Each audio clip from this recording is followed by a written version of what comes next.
Hey Boo, in this video, I'm going to talk about something unsettling.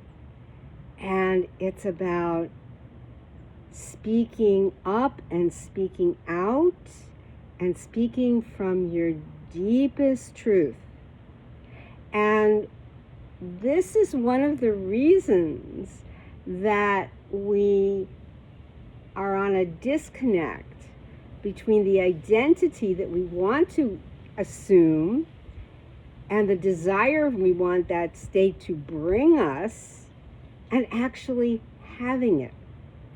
This is what a lot of our doubts come from, that if we speak up, that we'll lose friendships, that will disintegrate good relationships, that will cause a rift in our family or with our significant person.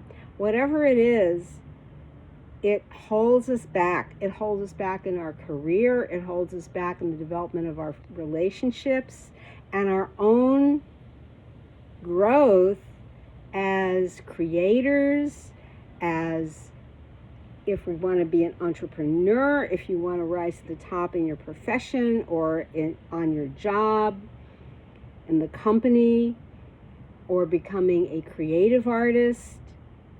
And it's that feeling that you're not qualified, that you're not good enough, but more often than who will listen to you if you speak out?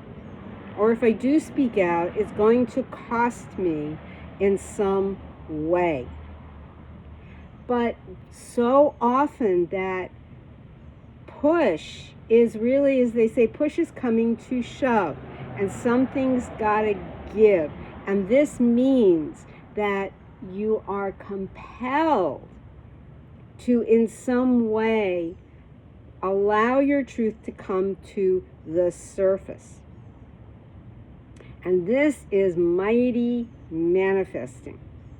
Because if that is what you believe, that is the truth you must speak. That is the authentic power you are speaking from. And it could be in starting a new initiative with your work.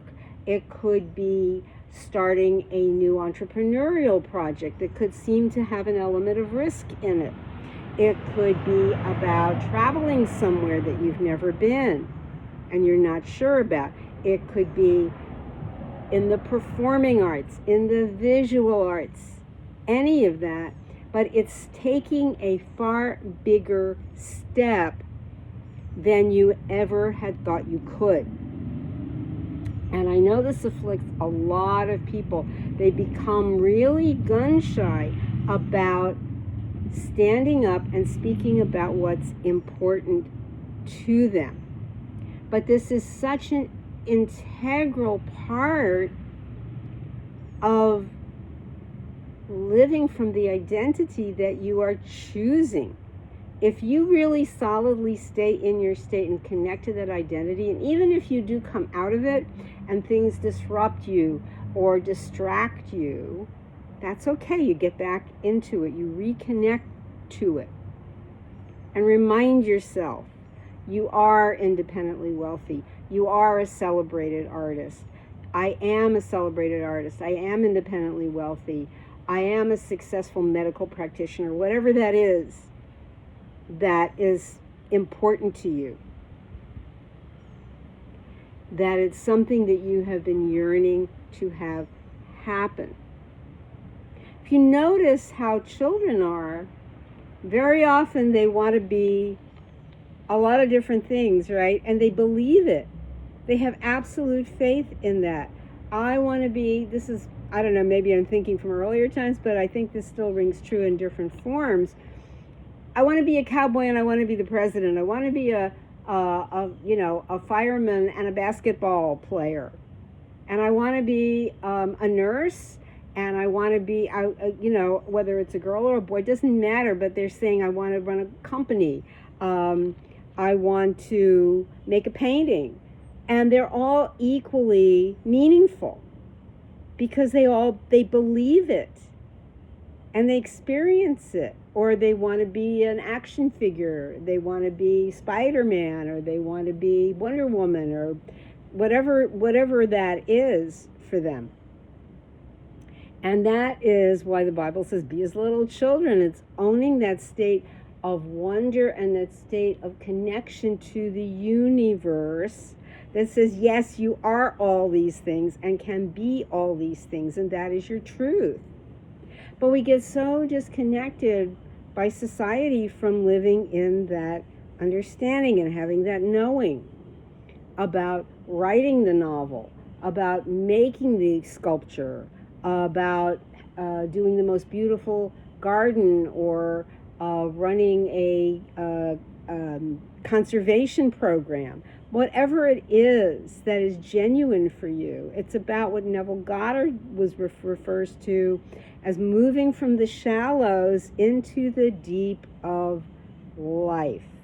So if you've experienced that, and you've experienced that shyness and hesitation, and in my life, I come from a family of very creative people, artists and writers, and some combine both. And for me, it was like I always felt very inept around even my own mother was a wonderful visual artist and designer, and I never felt I could measure up to where she was. But for me, it was about writing and communicating that way. So that was where I developed my skill set, and that was like, I don't know, 50 odd years ago or more, maybe 60, I don't know. But it was a long time ago. And I started at a very early age to be a writer, and that was my life purpose. And if you feel into what you really, really, really want, then it is inevitable that you will have it. But it's commanding it. Bentina Massaro talks about it in terms of decreeing it, and I've heard others have spoken about that too. But it's about commanding or decreeing God to make this happen for you. And if you've had that experience of either, I want to hear in the comments if you have either experienced holding back and being hesitant about speaking from your deepest creative desires, or whether you've actually acted on them and what's happened for you. Let me know in the comments. And by creative, I mean also in terms of being an entrepreneur, working in a corporation. Those are all creative acts, even if they're business related. So there's no limit on where this creative action is going to take you. So let me know. I would really, really love to hear. And by the way, if you're interested in one-on-one coaching with me, I have a new package that combines one-on-ones online and also in messaging. So if that's something you're interested in, put me in the comments and I will respond. And I will see you in the next video.